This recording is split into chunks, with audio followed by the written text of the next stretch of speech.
ఏపీలో ఈసారి ఎన్నికల పోరు ఆసక్తికరంగా మారింది. టీడీపీ తరపున హిందూపురం నుంచి నందమూరి బాలకృష్ణ, మంగళగిరి నుంచి నారా లోకేష్ పోటీ చేయనున్నారు.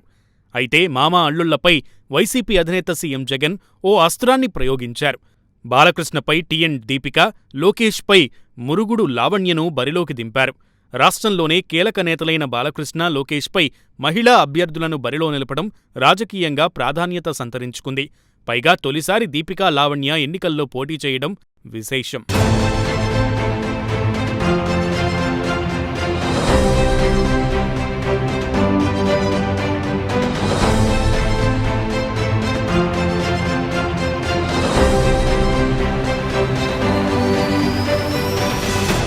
మంగళగిరి మాజీ ఎమ్మెల్యే కాండ్రు కమలా కూతురే మురుగుడు లావణ్య.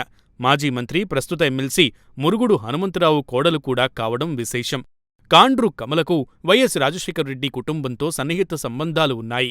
2000 సంవత్సరంలో మంగళగిరి మున్సిపల్ చైర్పర్సన్గా, 2009లో మంగళగిరి ఎమ్మెల్యేగా కమల గెలుపొందారు. అటు గత ఎన్నికల్లో లోకేష్ మంగళగిరి నుంచి పోటీ చేసి ఓడిపోయారు.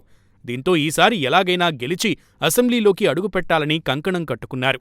అయితే లోకేష్ను అసెంబ్లీలోకి అడుగుపెట్టకుండా సీఎం జగన్ కొత్త స్కెచ్ వేశారు. మంగళగిరి నియోజకవర్గంలో చేనేతల ఓటింగ్ ఎక్కువ. ఇక్కడ బీసీ కార్డు ప్రయోగించి కమల కూతురు లావణ్యను ఎంపిక చేశారు. పైగా స్థానికురాలు కావడంతో లావణ్యను ఆదరిస్తారని భావిస్తున్నారు.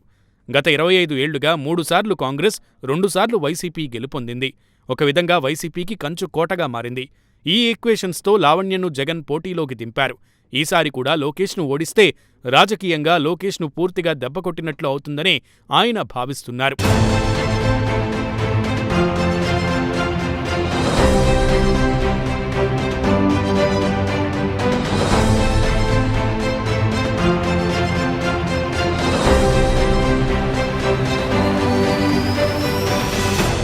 ఇక హిందూపురం నియోజకవర్గానికి సంబంధించి నందమూరి బాలకృష్ణ సిట్టింగ్ ఎమ్మెల్యేగా ఉన్నారు.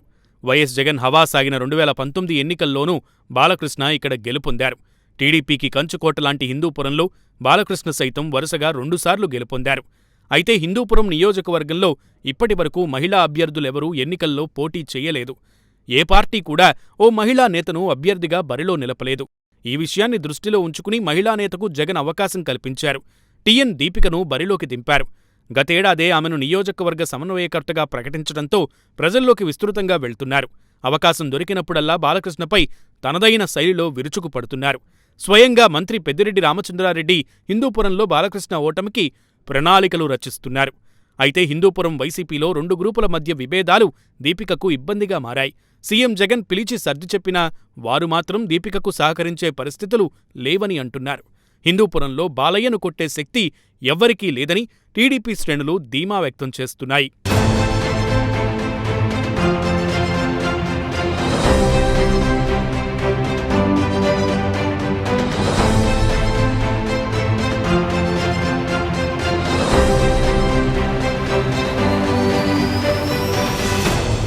మొత్తానికి మామా అల్లుళ్లపై జగన్మోహన్ రెడ్డి సరికొత్త స్కెచ్ వేశారు. ఇది జగన్ ప్లాన్లో భాగమా లేక కోయిన్సిడెన్సా అన్న చర్చ మొదలైంది. ఒక విధంగా చెప్పాలంటే బాలకృష్ణ, లోకేష్పై ఎవరో రాజకీయ ఉద్దండుల్ని పెట్టలేదు. కేవలం మహిళామణులకు అవకాశం కల్పించారు అంతే. అది కూడా ఒక్కసారి కూడా ప్రత్యక్ష రాజకీయాల్లో పోటీ చేయని వారే. పైగా లావణ్య, దీపిక ఇద్దరూ బీసీలే. ఒకవేళ ఫలితాలు తారుమారైతే జగన్ మార్కు రాజకీయం హిట్టయినట్టే చెప్పాలి. మరి జగన్ చేసిన ప్లాన్ వర్కౌట్ అవుతుందో లేదో వేచి చూడాలి.